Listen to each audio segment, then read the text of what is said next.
नमस्कार मंडळी, मी दीपाली स्वामी दीप किचन या चॅनलमध्ये मी तुमचं सर्वांचं मनापासून स्वागत करते। मंडळी, आज मी कापसासारखा मऊ आंब्याच्या फ्लेवरचा शिरा करणार आहे। आंब्याचा सीझन चालू आहे, त्यामुळे आंब्याच्या चवीचा शिरा आणि त्यामध्ये साजूक तुपातला मग काय जिभेवर रेंगाळल्याशिवाय राहतोय। मंडळी, आजची रेसिपी आवडली तर हा व्हिडिओ तुमच्या फ्रेंड्स आणि रिलेटिव्हला शेअर करा। चला तर मग मंडळी, रेसिपीला आपण सुरुवात करूया। इथे मी कढई गरम करून घेतलेली आहे। गॅसची आच लो ठेवलेली आहे। सुरुवातीला आपण रवा भाजून घेणार आहे। त्यासाठी इथे मी 1/4 कप साजूक तूप घेतलेला आहे। साजूक तूप छान वितळून घ्यायचं आहे। हे पहा, इथे साजूक तूप छान वितळत चाललेलं आहे। गॅसची आच मी लोच ठेवलेली आहे। आता मी साजूक तुपामध्ये काजू बदामाचे काप घालून घेते आणि साजूक तुपामध्ये छान परतून घेणार आहे। काजू बदामाचे काप जर सातळलेले असतील तर साजूक तुपामध्ये परतल्यामुळे छान ते कडक होतात आणि शिऱ्यामध्ये ते चवीला छान लागतात। इथे काजू बदामाचे काप चांगले मी 2 मिनिट परतून घेतलेले आहे। आता ते मी एका प्लेटमध्ये काढून घेते। इथे मी काजू बदामाचे काप काढून घेतलेले आहे। आता त्याच कढईमध्ये अर्धा कप रवा घालून घेते। इथे तुम्ही रवा मोठा वापरला तरी चालेल, पण माझ्याकडे बारीक रवा होता म्हणून मी बारीक रवाच वापरलेला आहे। रवा आपल्याला छान सोनेरी रंगावर येईपर्यंत भाजून घ्यायचा आहे। कच्चा ठेवायचा नाही।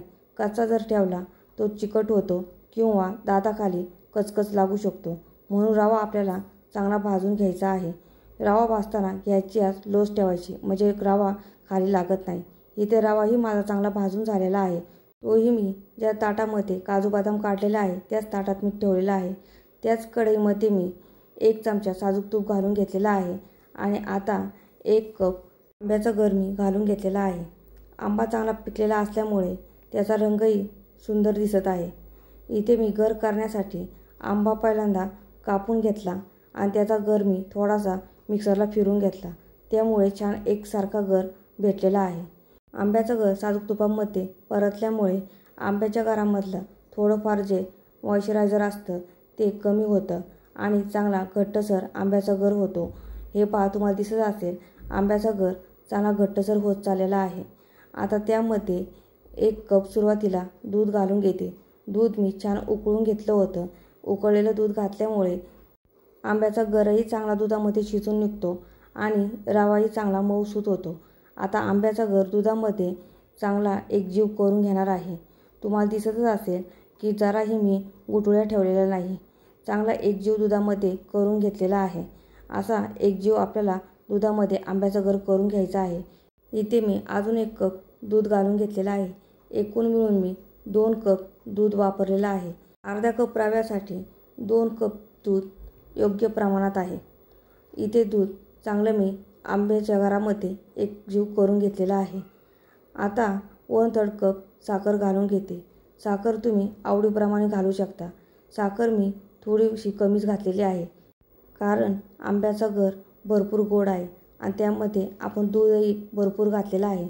दुधामध्येही शर्करा भरपूर असते, म्हणून मी साखर कमी घातलेला आहे। इथे मी शिऱ्याला सुगंध चांगला यावा म्हणून 1 चमचा वेलची पूड घालून घेतलेली आहे। ती मी आंब्याच्या गरामध्ये चांगली एकजीव करून घेतलेली आहे आणि साखरही चांगली विरघळलेली आहे। आता कढईवर झाकण ठेवते आणि मिश्रणाला 1 उकळी काढून घेते। इथे 2 मिनिट झालेले आहे आणि कढईवरचं मी झाकण काढून घेतलेलं आहे। तुम्हाला दिसतच असेल की मिश्रणाला छान उकळी आलेली आहे। आता भाजलेला रवा आणि ड्रायफ्रूट घालून घेते। रवा आपल्याला मिश्रणामध्ये एकदम नाही घालायचा, थोडा थोडा घालून एका डायरेक्शनमध्ये चांगला फिरवत जायचा, म्हणजे रव्याच्या गुठळ्या होत नाही आणि चांगला एकसारखा रवा शिजला जातो। म्हणून रवा टाकताना थोडा थोडा करून टाकायचा आणि लगेचच चमचा एका डायरेक्शनमध्ये फिरवत जायचा।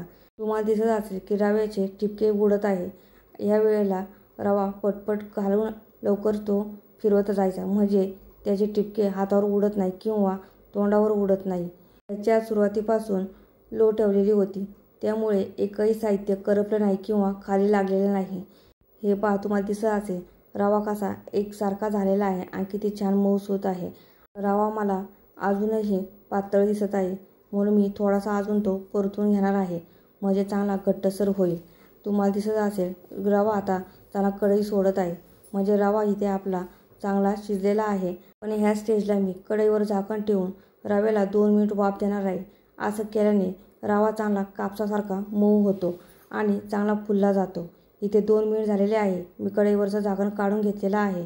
रवा पुन्हा एकदा तळापासून हलवून घेणार आहे, म्हणजे रवा खाली लागणार नाही।